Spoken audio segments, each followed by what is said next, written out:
Je suis Johan de Marketing 301. Le but de ce podcast est d'aider les e-commerçants à développer leur activité en ligne en leur dévoilant certaines pratiques mises en place par les professionnels du web, qu'il s'agisse d'agences web, de stratégie digitale ou de référencement. Ce podcast est le fruit de plus de 10 années d'expérience accumulée depuis 2006, date de la création de ma première entreprise web. En 2010, je fonde mon agence digitale qui accompagne de nombreux e-commerçants. En 2013, je m'associe et rachète en parallèle de mes activités une société spécialisée dans la vente de produits alimentaires aux professionnels et aux particuliers via sa boutique en ligne. Sur Marketing 301, je partage avec vous les outils les plus efficaces. J'échange également sans filtre avec d'autres professionnels, je cherche à découvrir leur parcours, les outils qu'ils utilisent au quotidien et je tente de décrypter leur façon de penser et d'organiser leur journée. Marketing 301, c'est le podcast qui me permet de partager mes meilleures compétences avec les personnes qui vivent déjà ou qui souhaitent vivre du e-commerce. Bonjour et bienvenue dans cet épisode 26 du podcast Marketing 301. Dans cet épisode, on va faire les prévisions du e-commerce pour l'année 2019. Alors pourquoi c'est important d'essayer en tout cas de prédire ce qui va se passer en 2019 ? Tout simplement pour essayer de ne pas avoir un temps de retard, mais plutôt de prendre un coup d'avance sur vos concurrents et surtout prendre le train pendant qu'il passe, le train en marche et ne pas le laisser passer et se dire fin 2019, ah mince, j'aurais peut-être dû mettre en place telle ou telle action. Voilà, donc c'est ce qu'on va voir dans cet épisode. On va essayer de marquer les points importants pour votre activité en ce début d'année. On est encore en début d'année, on est au mois de février, on est le 12 février, donc c'est le moment de mettre en place votre plan marketing si ce n'est pas encore fait pour l'année à venir, de réfléchir à différentes stratégies, ce que vous pouvez améliorer par rapport à l'année passée si vous êtes déjà lancé, ou alors si vous êtes en train de vous lancer, partir sur les bonnes bases. Le but, ça va être d'anticiper les tendances, les bonnes pratiques et de vérifier que votre site suit les tendances du marché s'il est déjà en production. Avant de commencer l'épisode, si ce n'est pas encore fait, je vous invite à vous abonner, que ce soit sur iTunes, sur Apple Podcast, sur Android, sur n'importe quelle application qui vous permet d'écouter vos podcasts préférés. Pourquoi vous abonner ? Tout simplement parce que ça vous permet de recevoir les épisodes sans avoir à aller les chercher. Vous les recevez chaque mardi matin à 6h en ce qui concerne le podcast Marketing 301 et vous recevez tous les épisodes tout frais, tout chaud dans vos oreilles. Quand vous mettez votre téléphone dans la voiture, vous pouvez commencer à écouter le nouvel épisode de la semaine. Bref, ça vous fait gagner un temps énorme et surtout ça vous permet de ne pas zapper un épisode qui pourrait être décisif dans votre activité. Donc, pour en revenir au sujet de la semaine, les prévisions du e-commerce en 2019. La première chose, la première prévision, c'est qu'on est de plus en plus dans une pratique e-commerce éthique.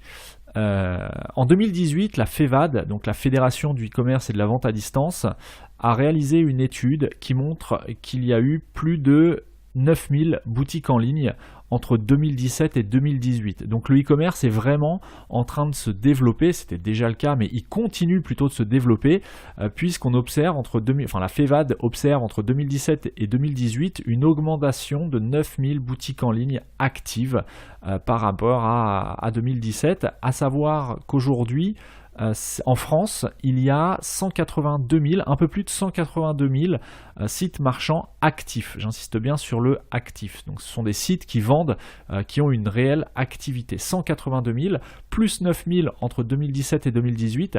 Donc il y a vraiment un essor du e-commerce. Donc on est vraiment dans le bon timing si vous êtes en train de vous lancer.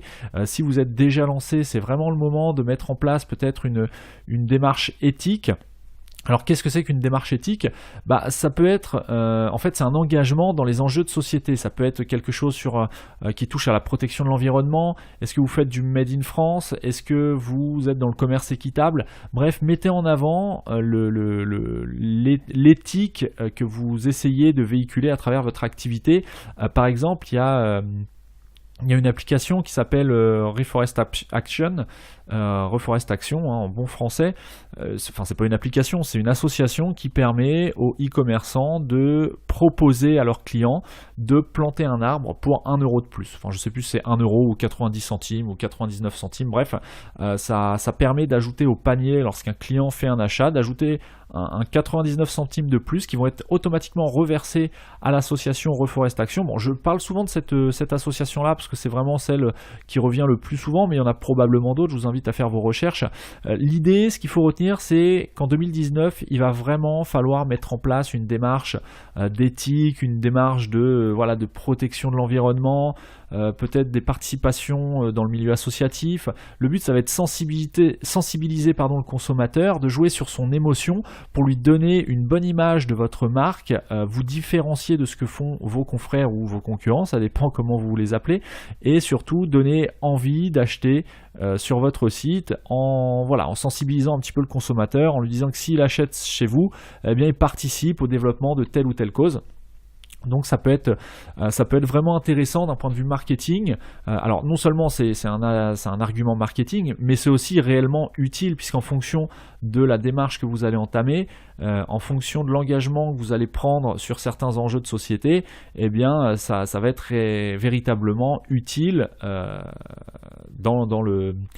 pour améliorer le quotidien, l'environnement ou le milieu associatif ou autre. Donc voilà, on est vraiment dans une démarche de e-commerce éthique, donc retenez bien ce point pour 2019. Ensuite, 2019, on va voir un essor, c'est pas nouveau, mais tout ce qui concerne le social selling, ça va continuer de se développer. Il y a une étude là encore qui a été faite par un observatoire qui est le Havas Shopper Observer, c'est une étude qui a été réalisée en 2017, donc c'est un observatoire du comportement des consommateurs et des innovations du commerce, donc on est vraiment dans l'étude vraiment très, très spécifique, qui dit que 25% des Français aimeraient acheter via les réseaux sociaux. Et ça représente entre autres 45% des Français de 18 à 35 ans. Donc c'est quand même une grosse part de marché qui aimeraient pouvoir acheter via les réseaux sociaux. Donc on voit que ça se développe de plus en plus, notamment Facebook depuis quelques temps maintenant. Encore une fois, c'est pas nouveau, mais depuis quelques temps a développé une marketplace sur lesquelles on peut déposer des petites annonces pour vendre et acheter des produits d'occasion. Donc voilà, c'est vraiment le social selling, c'est vraiment un critère majeur en e-commerce. C'est vraiment quelque chose qu'il va falloir mettre en place, pouvoir vendre via les réseaux sociaux. On va en reparler un petit peu plus tard, ça rentre dans le cadre de l'omnicanal, d'une stratégie omnicanal. Et donc l'achat direct, ça peut être par exemple le bouton mettre en place une campagne sur Instagram où on peut acheter directement un produit ou un service. La marketplace Facebook, je viens de vous en parler, Facebook développe. Voilà, faut bien prendre en compte le fait que si vous voyez des services se développer sur les plateformes que vous utilisez au quotidien, d'autant plus si ce sont des grosses plateformes comme Facebook, Instagram, Twitter et autres, c'est pas un hasard. Faut savoir que derrière, il y a vraiment des équipes marketing, des armées de marketeurs qui travaillent sur tel ou tel sujet. J'imagine que Facebook a des dizaines, si ce n'est des centaines de projets dans les tuyaux. Ils sont obligés d'en sélectionner quelques-uns, et s'ils sélectionnent le fait de mettre en place une marketplace, c'est qu'ils y trouvent un intérêt et ils ne font probablement pas, enfin c'est même pas probablement, c'est certain qu'ils ne le font pas par hasard. Donc c'est vraiment quelque chose à prendre au sérieux. Quand vous voyez des nouvelles fonctionnalités, dites-vous bien que ça a été étudié depuis plusieurs mois avant de sortir, que ça a été travaillé, et que si c'est là, c'est que c'est une tendance à venir. Donc le social selling, vraiment une tendance 2019. En 2019, on devrait voir se développer des fonctionnalités de vente, encore plus de fonctionnalités de vente sur les plateformes sociales. Ensuite, une prévision pour 2019, ça concerne la sécurisation des paiements. Donc encore la FEVAD, une étude qui a été menée en 2017, qui montrait que 85% des paiements en ligne sont effectués par carte bancaire. Donc voilà, on n'utilise quasiment plus le chèque, le virement ou autre, sauf secteur spécifique, mais 85% des paiements en ligne sont réalisés par carte bancaire. Ça montre bien que voilà, on tend vers le 100%, on ne sera jamais à 100%, mais on s'en rapproche, et donc il faut augmenter la sécurisation des paiements, puisque qui dit sécurisation dit confiance, et qui dit confiance dit conversion sur votre site, et donc il faut vraiment tendre à sécuriser surtout les informations de paiement de vos utilisateurs, mais ça en général, si vous passez par un processeur ou par une banque, c'est pas vous ni votre site directement qui allez sécuriser les transactions qui se font entre votre site et votre client, mais ça va être l'application de paiement qui elle est sécurisée. Donc là en fait en 2019, enfin plutôt pardon, en janvier 2018, il y a une directive européenne sur les services de paiement qui a évolué. Donc il y avait une version 1 et depuis janvier 2018, donc ça fait maintenant un an, il y a la version 2 de cette directive européenne qui a été mise en place, qu'on appelle la DSP2. Je vous invite à faire vos recherches sur Google si vous souhaitez en savoir plus. Ce sont des améliorations, cette directive vise à améliorer la protection des consommateurs contre la fraude. Donc bon, ça paraît évident, mais il faut savoir que les techniques évoluent, les langages évoluent, et donc il y a plein de choses qui sont faites en back-office au niveau des banques. Ce sont des normes techniques au niveau des banques et des processeurs de paiement qui vont être de plus en plus strictes. Donc ça, c'est quelque chose sur lequel vous ne pouvez pas agir. Par contre, si vous avez des informations comme quoi votre banque met en place un nouveau, un nouveau process de sécurisation des paiements ou autre, communiquez sur votre boutique en ligne là-dessus. Renseignez-vous d'ailleurs s'il y a les démarches de votre processeur de paiement, les démarches qui visent à lutter contre la fraude, et communiquez dessus sur votre site. C'est un argument. C'est vraiment un argument à mettre en avant. La sécurité des paiements, c'est vraiment un axe majeur du succès ou de l'échec d'un e-commerce.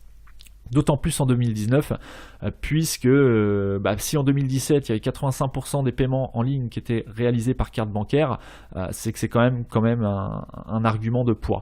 Ensuite, une tendance pour 2019, le e-commerce est représente de plus en plus une porte de sortie et va continuer de l'être pour les salariés.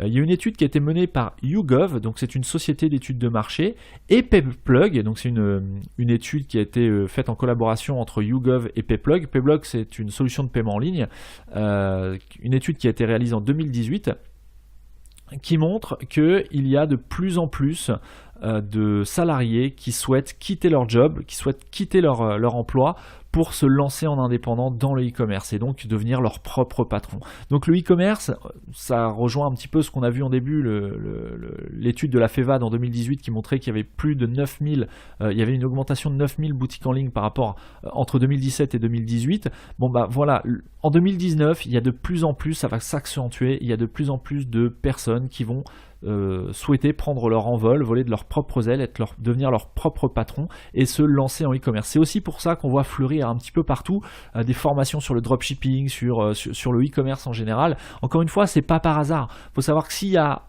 une forte offre, c'est qu'en face, il y a une demande. Les formateurs, les personnes qui mettent au point des formations, dites-vous bien qu'ils ne font pas ça par hasard, et d'autant plus si vous en voyez de plus en plus, c'est qu'il y a vraiment quelque chose, un créneau à prendre. Donc c'est peut-être le moment de vous lancer en e-commerce, de tester. Alors attention, j'engage personne à quitter son emploi, je vous dis simplement que c'est une tendance, c'est une prédiction pour l'année 2019, il y aura de plus en plus de personnes qui vont démissionner. Et donc l'étude YouGov, réalisée par YouGov et Payplug, montrait qu'un Français sur 4 était prêt à démissionner pour se lancer en e-commerce. Donc ça représente quand même 25% des Français, ce qui est énorme. Donc 25% des salariés, c'est énorme. 1 sur 4 est prêt à démissionner pour lancer son activité indépendante de vente en ligne. On observe parallèlement à ça de plus en plus de logiciels en mode SaaS, Software as a Service. Donc c'est un petit peu les Shopify, tous les systèmes e-commerce qui vous permettent de monter votre boutique assez facilement en quelques clics, moyennant un abonnement de quelques euros, quelques dizaines d'euros par mois. Donc en fait, ça permet de rendre accessible au plus grand nombre le business en ligne, quoi. C'est de plus en plus facile aujourd'hui de mettre en place un site e-commerce. J'en parlais dans un épisode précédent, la difficulté aujourd'hui, c'est plus de créer un site e-commerce, quoique, attention, il y a site e-commerce et site e-commerce, bien entendu, le rôle des agences web ou des agences e-commerce, voilà, on n'a pas les mêmes fonctionnalités quand on monte soi-même son Shopify dans son coin pour 29 ou 39 euros par mois. Je connais même pas la mensualité de chez Shopify, mais on n'a pas les mêmes fonctionnalités, les mêmes enjeux, les mêmes objectifs entre une boutique qui va vous coûter 29 euros par mois et un véritable projet structuré avec éventuellement un financement de la banque qui va consister à mettre en place un véritable outil de vente, un vrai business en ligne avec un business plan. C'est deux approches totalement différentes, mais dans les deux cas, on parle de vente en ligne. Donc il s'agit de faire des centaines, des milliers d'euros ou des centaines de milliers, des millions d'euros. On parle là du e-commerce. Le e-commerce va de plus en plus se développer en 2019 puisqu'il y a de plus en plus de Français qui sont prêts à démissionner pour se lancer en ligne. En 2019, il y aura encore plus de services donc dédiés au e-commerce, que ce soit en ce qui concerne la comptabilité, la logistique, les systèmes de livraison, de marketing automation, voilà, tous les services dédiés aux e-commerçants vont se développer en 2019, c'est une des tendances à prévoir. Ensuite, j'ai noté sur mes notes le SXO vs le SEO.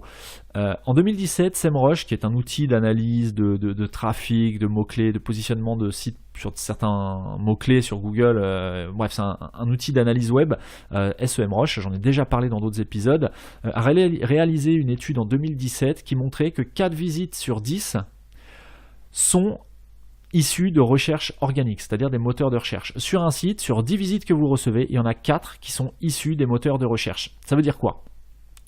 Eh bien, ça veut dire que le SEO, déjà, est un vecteur très important d'acquisition de trafic. On le savait déjà, ou en tout cas vous vous en doutiez, puisque c'est vraiment c'est un petit peu le cœur de Marketing 301, l'optimisation SEO du e-commerce, comment monter sa boutique en ligne, enfin plutôt comment optimiser sa boutique en ligne, comment mettre en place des stratégies, que ce soit des stratégies de contenu ou autres. Bref, il y a de plus en plus de concurrence en ligne. Donc, ça nécessite de mettre de plus en plus de contenu de qualité. Ça, on en a déjà parlé en SEO. Bon, il y a plein de choses. Le SEO, c'est 3 piliers. Le pilier technique, le pilier éditorial, le pilier de popularité, le netlinking, le fait d'avoir des liens.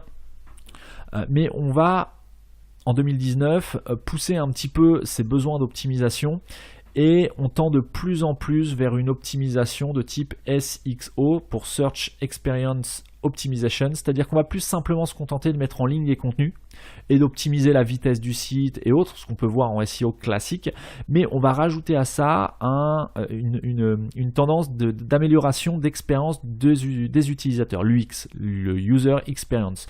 Donc l'expérience utilisateur va être de plus en plus important, surtout en ce qui concerne la fluidité de navigation. Si vous êtes en train de monter votre boutique en ligne, faites quelque chose le plus épuré, le plus fluide possible. C'est vraiment la tendance 2019. L'expérience client doit être au centre des préoccupations. Quand on arrive sur votre site, on doit trouver en quelques clics, moins de 3 clics si possible, le produit ou l'information qu'on recherche. Ça passe par quoi ? Ça passe par un design travaillé, un design épuré, une organisation de votre arborescence qui soit logique, qui soit instinctive, intuitive. Voilà, on est plus vers le SXO plutôt que le SEO. Le SEO, donc on ne se contente plus en 2019 de mettre des contenus de qualité et d'attendre de voir ce qui se passe en termes de positionnement, bien que ça reste très important, attention, 4 visites sur 10 d'après l'étude de SEMrush en 2017 provenaient de recherche organique. Donc le SEO, ça reste quelque chose de très important, tout comme le SEA, tout ce qui est référencement payant, enfin les Google AdWords et compagnie. Ce sont des choses qui sont complémentaires. La tendance en 2019, c'est qu'on va rajouter l'aspect UX, l'aspect expérience client, expérience utilisateur au SEO qu'on connaît déjà. C'est-à-dire que sur le SEO, si vous avez optimisé, vous passez par un prestataire, vous travaillez vous-même votre SEO, c'est très bien, continuez, mais en plus, il faut vraiment penser à l'expérience client. Une fois que le client va arriver sur votre site via un moteur de recherche, c'est-à-dire que vous aurez fait un bon SEO, vous aurez bien optimisé votre site pour qu'il sorte correctement sur les résultats de recherche, sur les SERP, sur les résultats de recherche de Google, eh bien, il faut, une fois que votre utilisateur est sur votre site, il faut vraiment qu'il soit chouchouté, il faut vraiment qu'il soit qu'il ait la sensation de trouver rapidement, facilement ce qu'il cherche. Donc c'est le SXO, c'est la tendance 2019. Ensuite, une autre tendance à anticiper, c'est le renforcement de la protection des données. Vous savez que depuis le mois je sais plus, le 25 mai, je crois, 2018, il y a le RGPD, qui est le Règlement général sur la protection des données, qui est entré en vigueur, qui vise à sécuriser les données de vos utilisateurs. Alors c'est bon, on va pas s'étendre sur le sujet parce que c'est vraiment très complet, on en a déjà parlé. Je vous invite à rechercher sur Google si vous souhaitez vraiment plus d'informations sur le RGPD. Si vous n'avez jamais entendu parler de ce terme, je vous invite vraiment à faire vos recherches maintenant, parce que c'est quelque chose qui est très important. C'est une loi, c'est pas un conseil que je vous donne, c'est une loi, c'est un règlement européen, donc il y a des exigences. Ce RGPD, ce règlement, à sensibiliser de plus en plus les internautes au fait de savoir si leurs données sont protégées ou pas quand ils s'inscrivent sur un site, sur un service, quand ils passent une commande en ligne, que ce soit sur Amazon ou sur un site e-commerce un peu moins connu, sur votre propre site e-commerce. Aujourd'hui, les consommateurs sont de plus en plus exigeants en ce qui concerne la protection de leurs données personnelles. Donc, ça devient un argument marketing de se conformer aux lois européennes, bien que ce soit une obligation. Je vais faire une parenthèse sur le RGPD. Alors le RGPD, je rappelle, c'est simplement le règlement général sur la protection des données. Bon, ça... C'est assez clair, règlement général, c'est un règlement qui dit qu'on doit protéger les données de ses utilisateurs. Protéger les données de ses utilisateurs, c'est extrêmement vague et large, donc je vous invite à faire vos recherches. Notamment, ça passe par la mise en place d'un certificat SSL sur votre site. Bien que le RGPD, ce règlement, ne dise pas il faut mettre un certificat SSL sur votre site, bien évidemment que ce n'est pas formulé comme ça. Par contre, le fait de ne pas avoir de certificat SSL sur votre site, eh bien tout simplement, ça participe au fait que les données de vos utilisateurs ne sont pas sécurisées, puisque quelqu'un qui va ne serait-ce que se connecter ou s'inscrire sur votre site, les informations qu'il va vous envoyer, qu'il va vous communiquer, ne sont pas protégées puisqu'elles ne sont pas chiffrées, elles ne passent pas par une connexion sécurisée. Donc le fait de ne pas avoir de certificat SSL, déjà vous êtes out en ce qui concerne le RGPD. Je vous parle de ça parce que j'ai une anecdote, quelqu'un qui m'a remonté, un confrère qui m'a dit oui mais le RGPD ne dit pas qu'il faut mettre un certificat SSL, parce que j'étais tombé sur un site e-commerce qui était en HTTP et qui n'avait pas de SSL et donc n'était pas accessible en HTTPS. Et donc le gars me dit oui mais le RGPD ne dit pas clairement qu'il faut un certificat SSL. Alors je lui ai répondu que évidemment le RGPD ne dit pas ça directement. Le RGPD ne va pas donner tous les détails de comment sécuriser les données des utilisateurs sur un site e-commerce. Il y aurait des centaines de points à aborder, c'est pas possible. Déjà que bon, mon avis est que le RGPD c'est quelque chose c'est une usine à gaz, après ça n'engage que moi, mais bon bref, un petit peu comme toutes les lois qu'on peut voir, les logiciels de caisse, les machins, les trucs, le bandeau cookie, bon bref, pour moi c'est quelque chose, c'est une usine à gaz qui est invérifiable, qui s'adresse à tout le monde. Attention, je suis pas en train de dire qu'il faut pas le suivre, c'est une loi, c'est obligatoire, il faut se conformer à ce règlement. Mais voilà, bref, à l'image de tout ce on a vraiment l'image de règlements qui sont mis en place, qui sont mis au point par des personnes qui ne maîtrisent pas le numérique et qui n'ont pas conscience des difficultés que ce règlement engendre et ce que ça engage par rapport aux petits e-commerçants. Bien évidemment que Amazon, les GAFA, les grosses structures ont des équipes, des juristes, des avocats, tout ce que vous voulez, qui sont prêts à travailler là-dessus et à faire ce qu'il faut pour que ce soit aux normes. Par contre, le petit e-commerçant, alors petit, attention, c'est pas péjoratif, petit, c'est plus petit que Amazon. Donc j'imagine que si vous m'écoutez, j'imagine que vous êtes un peu moins performant, un peu moins important qu'Amazon, pour prendre le leader, tout simplement. Je prends comme exemple, mais c'est valable pour Cdiscount et autres également. Ils ont des armées de gars qui vont bosser sur ce règlement pour être absolument aux normes. Ok, sauf que vous, pour être totalement aux normes RGPD aujourd'hui, je ne sais pas si vous avez regardé un petit peu ce qu'il faut faire. Il y a des livres blancs qui sont disponibles un petit peu partout, même il y a des vidéos YouTube qui sont très bien faites sur le sujet. Je vous invite vraiment à vous renseigner là-dessus. Et de faire ce qu'il faut, puisqu'en plus ça peut être c'est un argument marketing pour 2019, en plus d'être une obligation de se conformer à la loi européenne, mais c'est impossible de tout suivre, et c'est très compliqué. En tout cas, ça demande du développement spécifique en fonction de votre CMS, du site e-commerce sur lequel vous êtes. C'est vraiment très compliqué d'être totalement en règle avec ce règlement.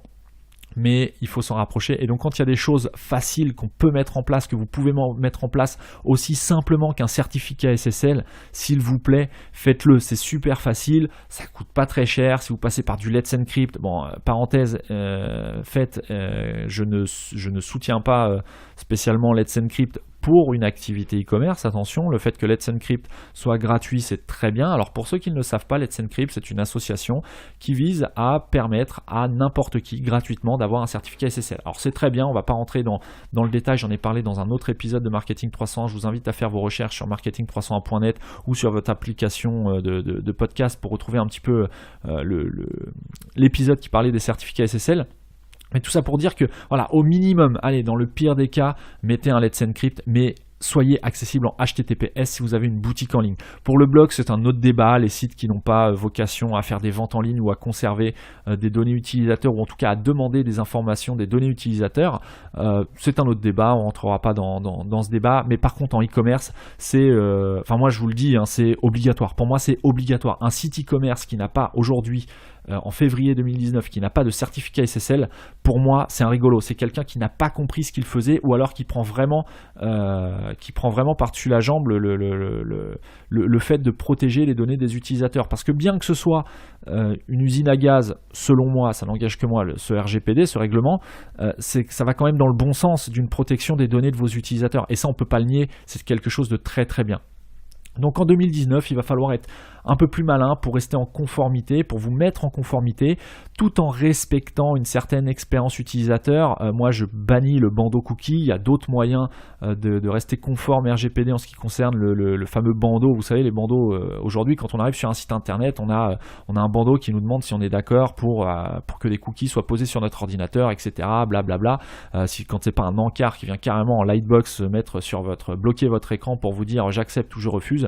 Bon, ça nuit totalement à l'expérience utilisateur. Il y a des méthodes qui permettent de rester conforme en évitant ce genre de bandeaux et de trucs un petit peu disgracieux qui viennent en contresens avec ce qu'on vient de voir au point juste avant, c'est-à-dire le SXO, le Search Experience Optimization, l'optimisation de l'expérience de recherche.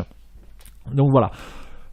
On n'ira pas plus loin sur renforcement des protections des données. Sachez que si vous n'êtes pas encore aux normes, bien foncez, mettez-vous aux normes, c'est une priorité en début d'année, et communiquez dessus. Indiquez à vos utilisateurs que vous faites des efforts pour protéger leurs données, c'est un argument commercial. Ensuite, une autre prédiction pour 2019, ça va être la personnalisation des modes de livraison.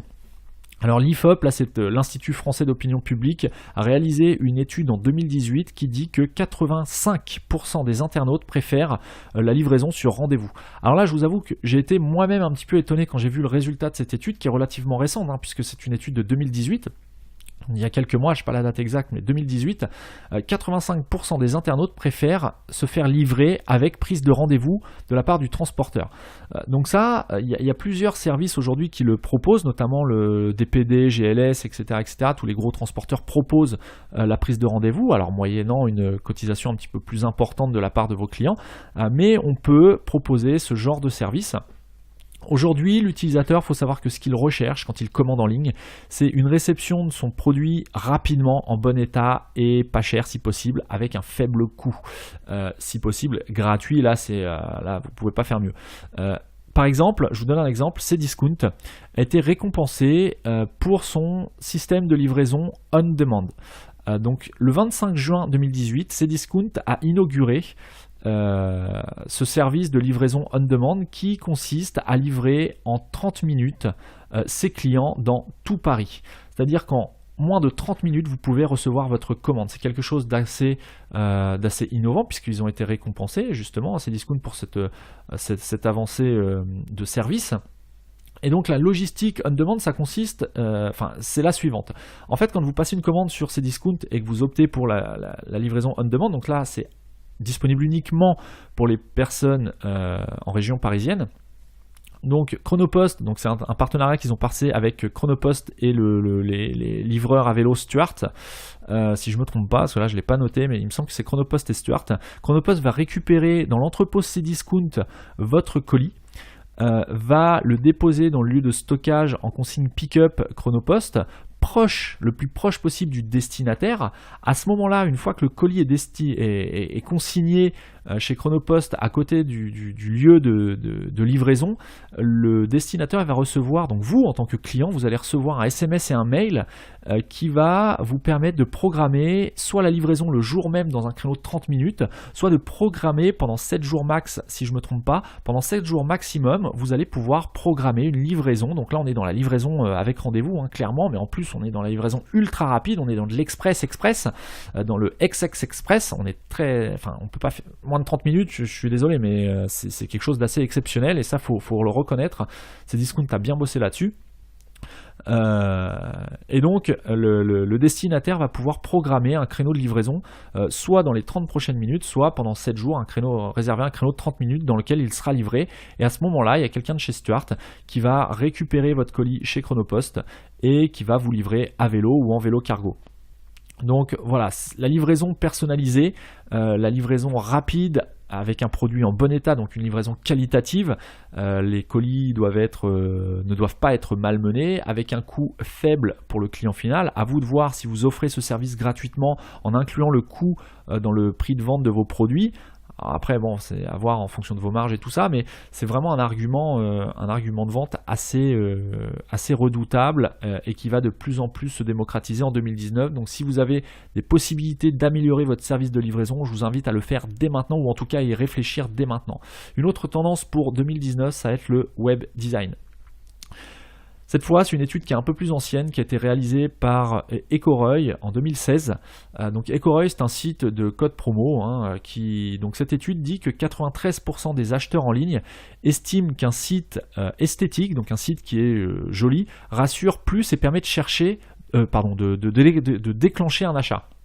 Donc 93%. Donc là, on est carrément, on est proche du 100% tout simplement. Je cherche mes mots alors qu'en fait c'est tout simple. 93% des acheteurs en ligne, donc des clients, des visiteurs et des clients de sites e-commerce, estiment qu'un site qui est bien fait, qui est esthétique, rassure et permet de déclencher un achat. Donc là, clairement, on pourrait raccourcir cette étude, le résultat de cette étude en disant si vous avez un bon web design, vous allez plus facilement déclencher des achats. C'est aussi simple que ça. En 2019, la tendance va être au minimalisme dans le web design, l'asymétrie des formes, ce qui va vous permettre d'améliorer la personnalité de votre marque et de donner une structure vraiment atypique par rapport à la concurrence. Donc ça passe par quoi? Ça va passer par le choix des typographies, préférer les typographies épurées, quelque chose de très sobre, de très clair, de lisible, avec notamment les titres que vous allez pouvoir mettre en gras et les sous-titres plus fins, de façon à vraiment avoir une structure visuelle qui soit très claire, très agréable à lire, simple à comprendre. Et encore une fois très structuré. Donc le web design, pour 2019, la tendance est au minimalisme. Soyez simple. Évitez les usines à gaz. Moi, je reviens un petit peu des thèmes qu'on peut trouver sur Team Forest et autres. Alors principalement pour PrestaShop en ce qui me concerne.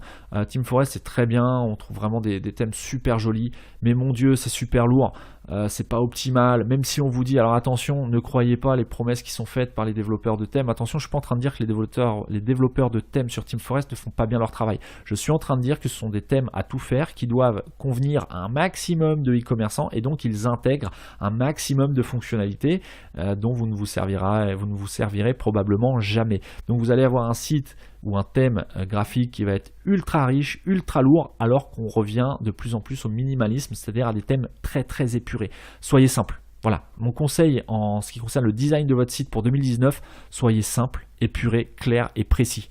Tout simplement. Enfin, la dernière tendance que je voulais aborder avec vous, c'est l'omnicanal. Là, c'est une étude qui a été également réalisée en 2016 par une société de solutions marketing qui est Smart Insight, qui dit que les acheteurs multicanaux dépensent 3 fois plus que les acheteurs monocanal. Ça signifie quoi? Ça veut dire que les acheteurs qui sont prêts à acheter sur différentes plateformes vont dépenser 3 fois plus que les acheteurs monocanal. Alors ça paraît évident, tout simplement parce que comme ils achètent sur plusieurs plateformes, plusieurs canaux de vente, forcément ils vont dépenser plus. Mais ça veut dire aussi que si vous êtes vous-même un vendeur monocanal, eh bien vous allez perdre certaines ventes qui vont être réalisées sur des plateformes sur lesquelles vous n'êtes pas disponible, où vos produits ou services ne sont pas disponibles. Donc l'omnicanal, c'est simplement vendre sur plusieurs canaux. Plusieurs canaux, c'est quoi? Ça peut être une boutique physique, plus un site e-commerce, plus une boutique sur les réseaux sociaux, Facebook ou autre. Voilà, être présent sur plusieurs canaux, plusieurs outils de vente. Plus vous aurez de possibilités pour votre client de vous trouver, mathématiquement, plus vous avez de chances de faire de ventes, tout simplement. Après, là encore une fois, je suis pas en train de vous dire que si vous vous lancez en e-commerce, il faut ouvrir une boutique physique. Non. Par contre, je suis en train de vous dire que si vous avez une boutique physique, vous avez tout intérêt à ouvrir en plus un site e-commerce. Ça oui. Par contre, ouvrir une boutique physique quand on se lance en e-commerce, là on est dans d'autres enjeux, dans d'autres dépenses, c'est pas forcément le meilleur choix. Par contre, si vous vous lancez en e-commerce, réfléchissez dès maintenant, sans forcément le mettre en place parce que ça se travaille, ça se réfléchit, ça se fait pas n'importe comment. Réfléchissez à éventuellement multiplier vos canaux de vente, notamment via une stratégie sur les réseaux sociaux.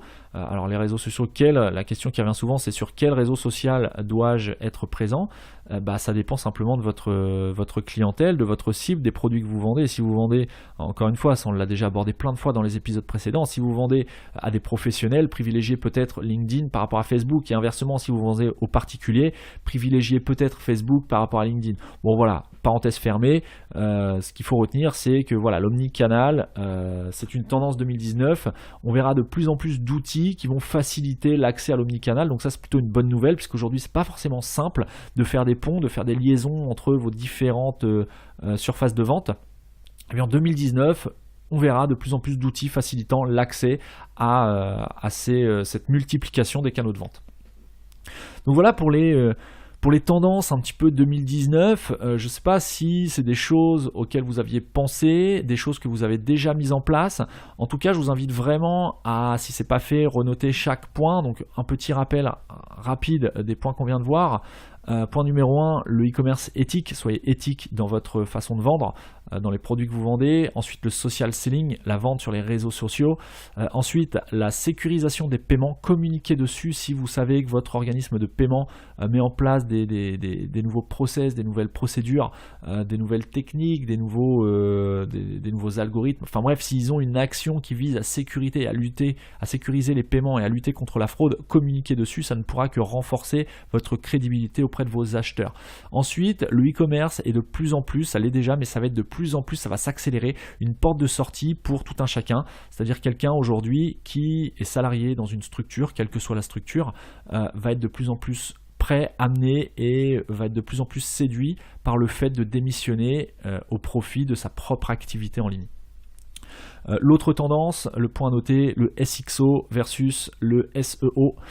Donc rajouter une composante expérience utilisateur à votre SEO. Quand on arrive, le SEO va amener du trafic sur votre site. Une fois qu'on est sur votre site, il ne s'agit pas de s'arrêter de travailler. Il s'agit de savoir comment conserver cet utilisateur sur votre site et comment améliorer au maximum son expérience sur votre site pour qu'il revienne et qu'il se sente en sécurité, qu'il se sente bien sur votre site. Autre point, le renforcement de la protection des données. Si vous n'êtes pas conforme RGPD, vous êtes un peu à la bourre, mais il n'est jamais trop tard. Mais au minimum, mettez un certificat SSL sur votre site, s'il vous plaît. Renseignez-vous auprès de votre hébergeur, auprès d'un prestataire, peu importe. Envoyez-moi un message si vous voulez des conseils sur comment faire. Sinon, vous pouvez aussi écouter l'épisode. Alors, je suis en train de rechercher, c'était quel épisode où on parlait du certificat SSL. Certificat SSL, voilà, c'était l'épisode numéro 14, donc marketing301.net/14 si vous voulez écouter l'épisode qui parle du certificat SSL. Je vous invite vraiment à prêter attention à ce point-là, c'est très important. Et si vous n'avez pas de certificat SSL, je vous le dis tout de suite, votre e-commerce il est voué à l'échec, c'est obligatoire. Non seulement Google va petit à petit vous dégrader dans ses résultats de recherche, donc déjà le SEO il est out, et ensuite les utilisateurs en termes de confiance, ils vont être de plus en plus sensibilisés au fait de vérifier qu'un site soit bien en HTTPS, et donc s'ils voient que votre site est simplement accessible en HTTP, ils vont aller voir ailleurs tout simplement. Et enfin, les navigateurs maintenant indiquent depuis quelques mois, plus d'1 an maintenant, indiquent les sites qui ne sont pas sécurisés comme non sécurisés, c'est-à-dire que dans la barre d'adresse vous avez un message non sécurisé qui s'affiche. Donc autant vous dire qu'en termes de réassurance, c'est pas terrible. Ensuite, excusez-moi, je bois un coup parce que j'ai la gorge sèche. Ensuite, la livraison personnalisée. Offrez une expérience de livraison qui soit la meilleure possible à vos utilisateurs. Proposez-leur la livraison sur rendez-vous la plus rapide, la plus rapide possible au plus bas coût, si possible gratuit. Ensuite, le web design, voilà l'avant-dernier point, le web design. Choisissez un design épuré. Si vous êtes en train de refondre votre site, c'est le moment.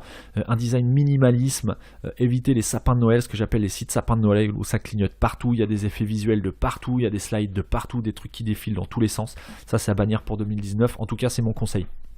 Après, c'est vous le propriétaire de votre site e-commerce, vous faites ce que vous voulez, ce n'est simplement que mon conseil que je vous donne. Et enfin, la dernière tendance, l'omnicanal. Les outils qui vont apparaître au fur et à mesure vont vous permettre d'être disponible sur plusieurs surfaces de vente, plusieurs plateformes, ce qui va vous permettre de toucher un public beaucoup plus large que ce que vous ne touchez ou vous ne toucheriez si vous n'étiez disponible uniquement que sur votre site e-commerce. Pardon, j'ai un peu de mal à organiser les mots.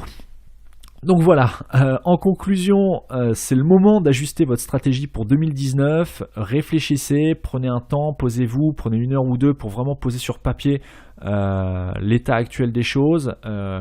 Et voilà ce que vous pouvez faire sur les conseils que je viens de vous donner. C'est quelque chose qui va vous permettre en 2019, et si vous pourrez faire le point fin 2019, à savoir si tout ce qu'on vient de prédire là, émanant des différentes études qu'on a pu relever, que j'ai pu relever un petit peu partout sur internet, voir si ça s'est vérifié ou pas, et si le fait d'avoir amélioré certains des points qu'on vient de voir, ça vous a permis d'augmenter vos ventes ou pas. Laissez-moi un commentaire, donnez-moi votre avis également si vous avez d'autres tendances que vous pensez être justifiées et que j'aurais pas abordé là dans cet épisode. Laissez-moi un commentaire sur marketing301.net/26, c'est tout simplement la note de l'épisode, mais vous pouvez aussi laisser un commentaire, que ce soit sur Apple Podcast ou iTunes. Laissez un avis sur iTunes, plus une note si cet épisode vous a plu. Ça aide non seulement les personnes à savoir un petit peu de quoi parle le podcast, savoir si moi ça me permet d'orienter un petit peu les thématiques, les thèmes abordés, les réponses auxquelles répondre, les questions auxquelles répondre, pardon, et ça m'aide, ça m'encourage. Donc si vous pouviez laisser un avis, si cet épisode vous a plu, un avis et une note 5 étoiles, ce serait vraiment super, je vous en remercie. N'hésitez pas non plus à partager sur Facebook l'épisode si vous pensez qu'il peut être utile à quelqu'un, c'est super simple, vous allez sur marketing301.net/26, ça c'est pour l'épisode d'aujourd'hui, de cette semaine. Et vous le partagez tout simplement sur les réseaux sociaux. Vous prenez l'URL de la barre d'adresse de votre navigateur et vous le partagez. Si vous êtes sur une application de podcast, eh bien je vous laisse regarder comment celle-ci fonctionne pour partager l'épisode. Sur ce, je vous souhaite une excellente semaine et je vous donne rendez-vous la semaine prochaine pour un nouvel épisode de Marketing 301.